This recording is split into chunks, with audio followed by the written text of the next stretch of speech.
Hey folks, it's our favorite day of the week, Anime Saturday.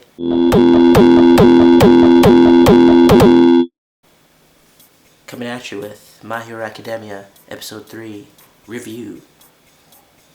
So, My Hero Academia, as I said in my last review, it probably has topped my favorite for the season right now. I loved season 1, but this season is just fucking great. I realistically did not expect this leg of the tournament to end so quickly, but this episode we do finally have the resolution to the race, which I guess I can't really say finally because it was really 2 episodes in total, and our boy Izuku getting that number one. So basically the episode begins with them facing the Class 0 machines and everybody using their quirks. We have Todoroki just being badass, using his ice. Seriously reminding me of Akaiji again, just freaking Ice Age. Did anyone else say Ice Age where he just froze anything? I definitely was like Ice Age when he froze the robots. And he's a pretty smart one too, because not only did he freeze it, he decided to freeze it in an unbalanced way so when people would try and pass, it would kind of sabotage them a little bit. So we're getting a little bit of sabotage going on here, which is cool.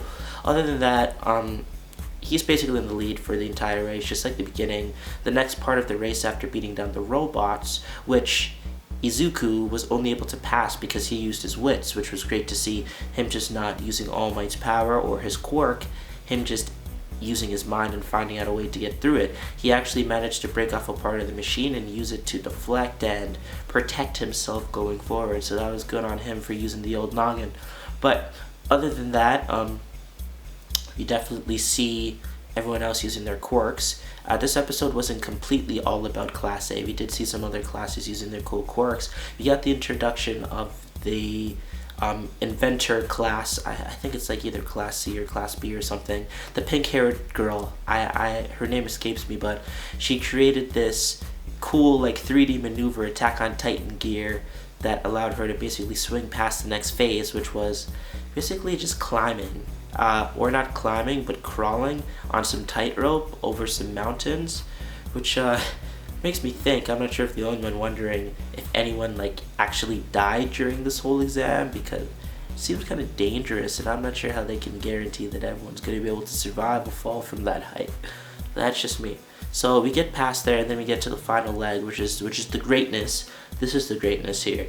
It's a whole bunch of landmines. So originally I just figured that the people that were able to fly or jump would have an extreme advantage here, but apparently they don't have so much of an advantage because there isn't particularly anyone that was capable, I should say, of flying or levitating over the whole minefield. They had to drop at some point, and I don't know, the explanation didn't make much sense to me. I still believe that if they had the ability to fly or levitate like Kachan or even the ice guy, if he projected himself with his ice across the minefield, I feel like that might be smart. Which, speaking of projecting himself, once again, Izuku using the mind, not using his quirk. We have a pretty cool tie with Todoroki and Kachan. Just friggin' Kachan using his thrusters, which was friggin' sweet. Todoroki just basically going with his ice. He was being careful not to use it, as a lot of people might have been thinking, why not just freeze the entire field? That's because it would help everyone else, and he was being really goddamn strategic, which was great to see this episode.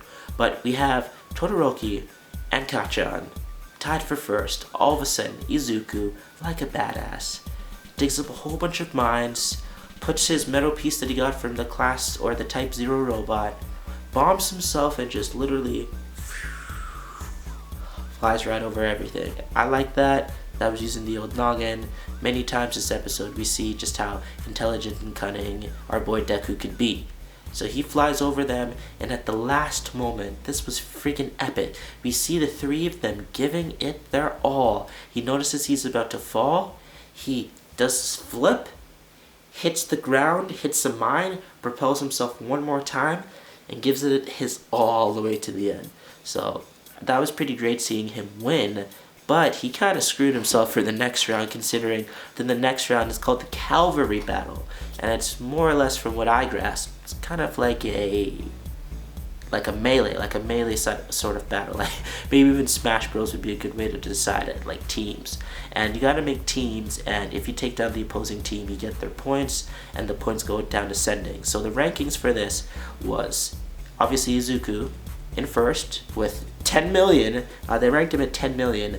They didn't mention second, which was Todoroki, and third, how much their points are worth. But basically, if you take down the first one, you get 10 million points, which means anybody on the roster is gonna take first place if they take Deku down, which is great.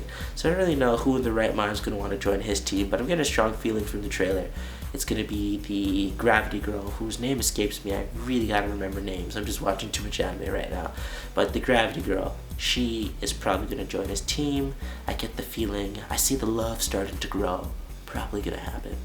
Either way, that's mostly been it for this episode. It was great to see even Deku's mom being surprised and shocked and just happy at her son actually doing well in this thing, and it's great to see him using the noggin coming first and beating the badasses.